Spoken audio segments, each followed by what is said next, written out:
इकाई 6 भारत। बाल दोस्तों, कैसे हो?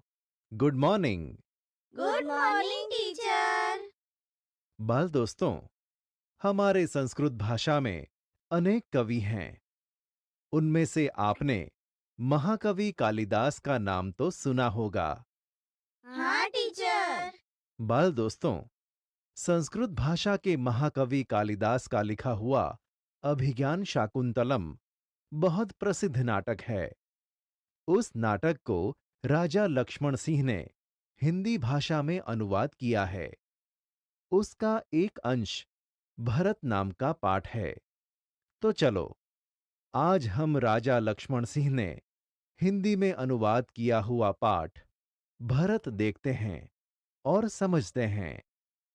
बाल दोस्तों, उससे पहले हम राजा लक्ष्मण सिंह के बारे में छोटा सा परिचय देखते हैं। राजा लक्ष्मण सिंह का जन्म आगरा में सन 1926 में हुआ था। राजा लक्ष्मण सिंह हिंदी, संस्कृत, अंग्रेजी, फारसी, बंगला और अरबी भाषा के जानकार थे। इनकी अनेक पुस्तकों का अंग्रेजी और हिंदी में अनुवाद हुआ है। कवि कालिदास के अभिज्ञान शाकुंतलम, मेघदूत और रघुवंश के हिंदी अनुवाद पर इन्हें पुरस्कार दिया गया। कवि कालिदास द्वारा लिखित मूल नाटक अभिज्ञान शाकुंतलम का हिंदी में अनुवाद राजा लक्ष्मण सिंह ने किया था। यह प्रस्तुत पाठ उसी नाटक का एक अंश है। तो चलो, यह नाटक हम देखते हैं। एक बालक सिंह के बच्चे को घसीटते हुए लाता है और दो तपस्विनियां उसे रोकती हुई आती हैं। राजा दुष्यंत पेड़ की ओट से उन्हें देख रहे हैं। अरे सिंह, तू अपना मुंह खोल, मैं तेरे दांत गिनूंगा। ए हठीले बालक, तू वन के इन पशुओं को क्यों सताता है? हम तो इन पशुओं को बाल बच्चों के समान रखती हैं। तेरा साहस बढ़ता ही जाता है। तेरा नाम ऋषियों ने सर्वदमन रखा है, सो ठीक है। आह, क्या कारण है कि मेरा स्नेह इस बालक की ओर उमड़ा सा आता है? जो तू इस बच्चे को छोड़ न देगा तो सिंहनी तुझ पर दौड़ेगी। हा हा हा हा। ठीक है, सिंहनी का मुझे ऐसा ही डर है। यह बालक अवश्य किसी तेजस्वी वीर का पुत्र है। इसका मुख अग्नि के समान दमक रहा है। हे प्यारे बालक, सिंह के बच्चे को छोड़ दे, मैं तुझे खिलौना दूंगी। पहले खिलौना दे दो। लाओ, कहाँ है? आहा, इसके हाथ में चक्रवर्तियों के लक्षण हैं। उंगलियों पर कैसा अद्भुत जाल है और हथेली की शोभा प्रातः कमल को भी लज्जित कर रही है। हे सखी सुव्रता, यह बातों से न मानेगा। जा, मेरी कुटिया में ऋषि कुमार के खेलने के लिए मिट्टी का मोर रखा है, उसे ले आ। मैं अभी लिए आती हूँ। तब तक मैं इसी सिंह के बच्चे के साथ खेलूंगा। हा हा हा हा। इस सुंदर बालक से खेलने को मेरा मन कैसा ललचाता है। धन्य हैं वे मनुष्य जो अपने पुत्रों को गोद में लेकर उनके अंग की से अपनी गोद मैली करते हैं और पुत्रों के मुख अकारण हंसी से खुलकर उज्जवल दांतों की शोभा दिखाते और तुतले वचन बोलते हैं। क्यों रे ढीठ, तू मेरी बात कान नहीं धरता? कोई ऋषि कुमार यहाँ है? हे महात्मा, तुम ही आओ और कृपा करके इस बलि बालक के हाथ से सिंह के बच्चे को छुड़ाओ। अच्छा, हे ऋषि कुमार, तुमने तपोवन के विरुद्ध यह आचरण क्यों सीखा है जिससे तुम्हारे कुल की लाज जाती है? यह तो कोई अच्छी बात नहीं।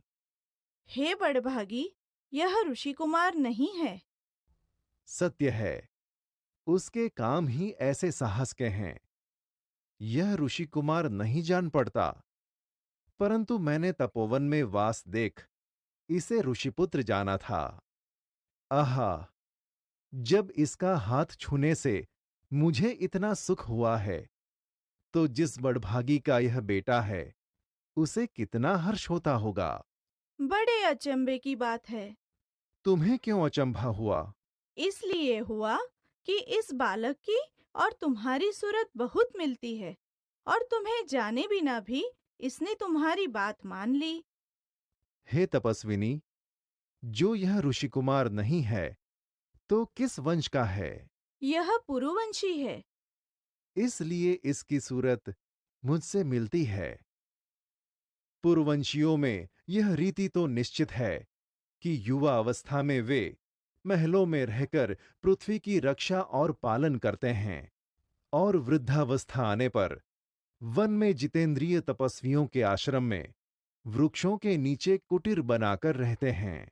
देवता जैसी शक्ति वाला यह निडर और असाधारण बालक मनुष्य का पुत्र भला किस प्रकार होगा?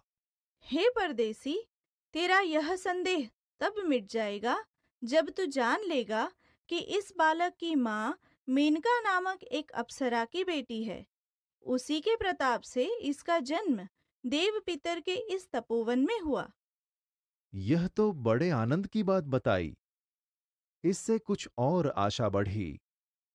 इसकी माता किस राजर्षि की पत्नी है? जिस राजा ने अपनी विवाहिता स्त्री को बिना अपराध छोड़ दिया है, उसका नाम मैं न लूंगी। यह कथा तो मुझ पर लगती है। भला अब इस बालक की मां का नाम पूछूं? हे सर्वदमन, यह शकुंतलावण्य देख। कहाँ है शकुंतला, मेरी माता? यहाँ तेरी माता नहीं है। तुम इस नाम से धोखा खा गए सर्वदमन। मैंने तो कहा था, मिट्टी के मोर को देख। इसकी मां मेरी ही प्यारी शकुंतला है, या इस नाम की कोई दूसरी स्त्री है? यह वृत्तांत मुझे ऐसे व्याकुल करता है जैसे मृग तृष्णा प्यासे हिरण को व्याकुल करती है। मुझे यह मोर बहुत अच्छा लगता है। ओह, बालक की बाह से रक्षाबंधन कहाँ गया? घबराओ मत। जब यह नाहर से खेल रहा था, तब इसके हाथ से गिर गया था, सो वह पड़ा है। मैं उठाकर तुम्हें दिए देता हूं।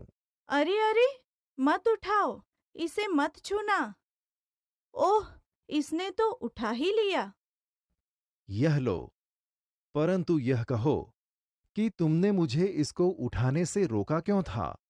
इस रक्षाबंधन का नाम अपराजित है।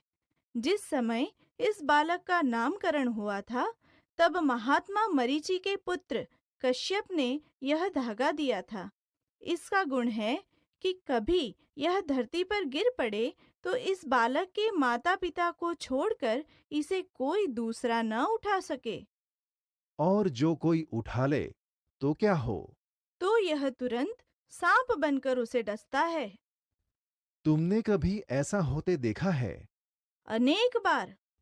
तो अब मेरा मनोरथ पूरा हुआ। मैं क्यों ना आनंद मनाऊं?